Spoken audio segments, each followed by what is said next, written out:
आईस्क्रीममध्ये मानवाच्या बोटाचा तुकडा सापडल्यामुळे महाराष्ट्रामध्ये खळबळ उडाली आहे आणि या प्रकरणाचे सुद्धा पडसाद विधानसभेमध्ये उमटलेले दिसले।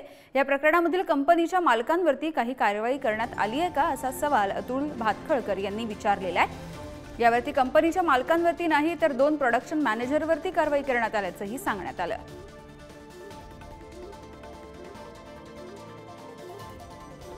तर मालाडमधली ही घटना होती। एका डॉक्टरनं आईस्क्रीमची ऑर्डर दिलेली होती ऑनलाइन आणि जेव्हा या आईस्क्रीममध्ये माणसाचा बोट आणि त्याचा तुकडा सापडलेला दिसला त्यानंतर त्याने पोलीस ठाण्यामध्ये तक्रार सुद्धा दाखल केलेली होती।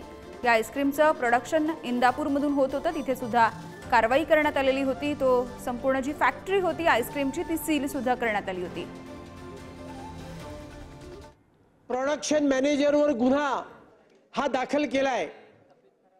माझ्या माहितीनुसार प्रोडक्शन मॅनेजरवर अद्याप गुन्हा दाखल केलेला नाहीये आणि याच्यामध्ये त्या कर्मचाऱ्याने कंपनीला हे सांगितलं की माझा बोटाचा भाग त्या ठिकाणी त्या यंत्रात सापडला।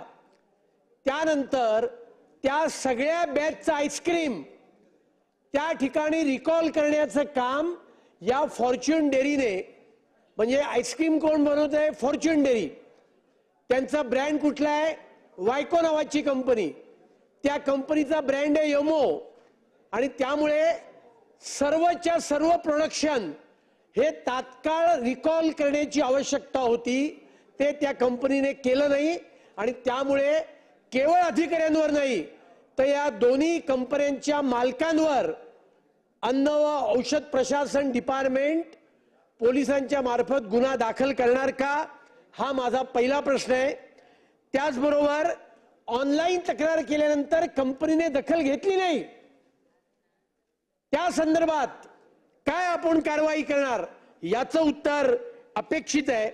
आणि त्याचबरोबर हा प्रश्न सर्वसामान्य लोकांशी दैनंदिन जीवनाशी निगडित आहे।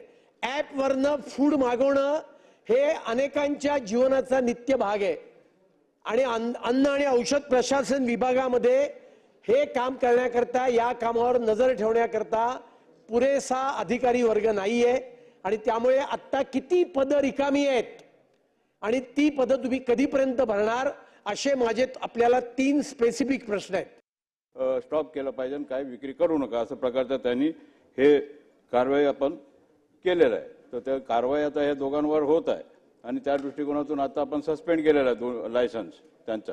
आणि हे आता अशा प्रकारचं आता जे आलेलं आहे, आता आपल्याकडे आपलं DNA टेस्ट केल्यानंतर ते आपल्याला माहीत झालं की हे त्याच लेबरचं काम असल्यामुळे आपण ते आता स्टॉप ॲक्टिव्हिटी दिलेलं आहे, त्या दृष्टिकोनातून हे काम झालेलं आहे। दुसरा म्हणजे जे आपण सांगितलं की जे अधिकारी जे आता UPSCच्या माध्यमातून आपण त्यांच्या परीक्षा झालेल्या आहे, आता मला वाटते की आता 2-3 महिन्यामध्ये त्यांचं ते UPSCच्या माध्यमातून अधिकाऱ्यांचा नेमणूक केल्या जाईल, अशा प्रकारचा सुद्धा कारवाई लवकरात लवकर करणार आहोत।